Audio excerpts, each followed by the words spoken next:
Hello നമസ്കാരം. നമുക്ക് live update നോക്കാം. കിരീട യുദ്ധം ടാസ്കിൽ വലിയൊരു ട്വിസ്റ്റ് ഉണ്ടായി. എല്ലാ ടീമുകളും ഒടുക്കത്തെ പ്ലാനിങ്ങോടെ ആയിരുന്നു ഇന്ന് വന്നത്. പക്ഷേ ബിഗ് ബോസ് വലിയൊരു ട്വിസ്റ്റുമായിട്ട് വന്നു. എന്നിട്ട് ബിഗ് ബോസ് പറഞ്ഞു, ഇന്ന് നമുക്ക് കുറച്ചുകൂടി എളുപ്പമാകുന്ന രീതിയിൽ ടാസ്ക് നോക്കാം. ഇല്ലാന്നുണ്ടെങ്കിൽ നിങ്ങളൊക്കെ ഫിസിക്കലായിട്ട് കളിച്ചിട്ട് കൈയും കാലും ഒക്കെ ഒടിഞ്ഞിട്ട് അവിടെ കിടക്കും. അതുകൊണ്ട് ഇത് പുതിയ രീതിയിലാണ് ഇന്നത്തെ ടാസ്ക് എന്ന് പറയുന്നുണ്ട്. ഈ ടാസ്ക് എന്ന് പറയുന്നത് രണ്ട് ഓപ്പോസിറ്റ് ഡയറക്ഷനിൽ രണ്ട് സ്ഥലത്തായിട്ട് രണ്ട് സ്റ്റാൻഡ് വച്ചിട്ടുണ്ട്. ഓരോ ഇടത്തും രണ്ട് രണ്ട് വീതം ബോളും വച്ചിട്ടുണ്ട്. അപ്പോഴിതിൽ മത്സരിക്കേണ്ടത് ഓരോ ടീമിലെയും ക്യാപ്റ്റന്മാരാണ് കേട്ടോ.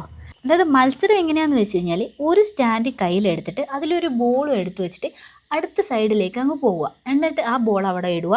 അവിടെ നിന്നൊരു ബോൾ എടുത്തിട്ട് സ്റ്റാൻഡിൽ വെച്ചിട്ട് ഇപ്പുറത്തെ സ്ഥലത്ത് കൊണ്ടുപോയിട്ട് അടുത്ത ബോക്സിൽ അങ്ങ് ഇടാനാണ് നമ്മുടെ ബിഗ് ബോസ് പറയുന്നത്. അങ്ങനെ ഓരോ തവണയും അങ്ങോട്ടും ഇങ്ങോട്ടും മാറി മാറി ബോൾ എടുത്ത് ഇട്ടിട്ട് അവസാനം 4 ബോളും ഏറ്റവും വേഗത്തിൽ ഇടുന്ന ആളായിരിക്കും ഈ ടാസ്കിൽ വിജയിക്കുക.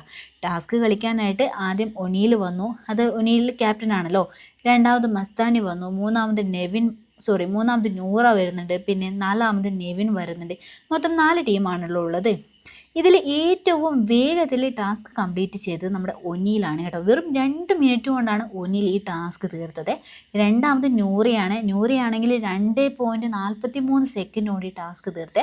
മൂന്നാമത് നെവിനാണെങ്കിൽ 3 മിനിറ്റും 4 സെക്കൻഡും എടുത്തു കേട്ടോ ഈ ഒരു ടാസ്ക് തീർക്കാൻ. 4ാമത് വന്നിരിക്കുന്നത് നമ്മുടെ മസ്താനിയായിരുന്നു. പക്ഷേ മസ്താനിക്ക് ഈ ഒരു ടാസ്ക് തീർക്കാൻ ഭയങ്കര ശോകമായിപ്പോയി കേട്ടോ. 10 മിനിറ്റാണ് വേണ്ടി വന്നത്. അപ്പോഴിവിടെ ഏറ്റവും കുറഞ്ഞ സമയത്തിനുള്ളിൽ ടാസ്ക് തീർത്തിരിക്കുന്നത് നമ്മുടെ ഒനീലിൻ്റെ ടീമാണ്. സെക്കൻഡ് വന്നിരിക്കുന്നത് നൂറയുടെ ടീമാണ്.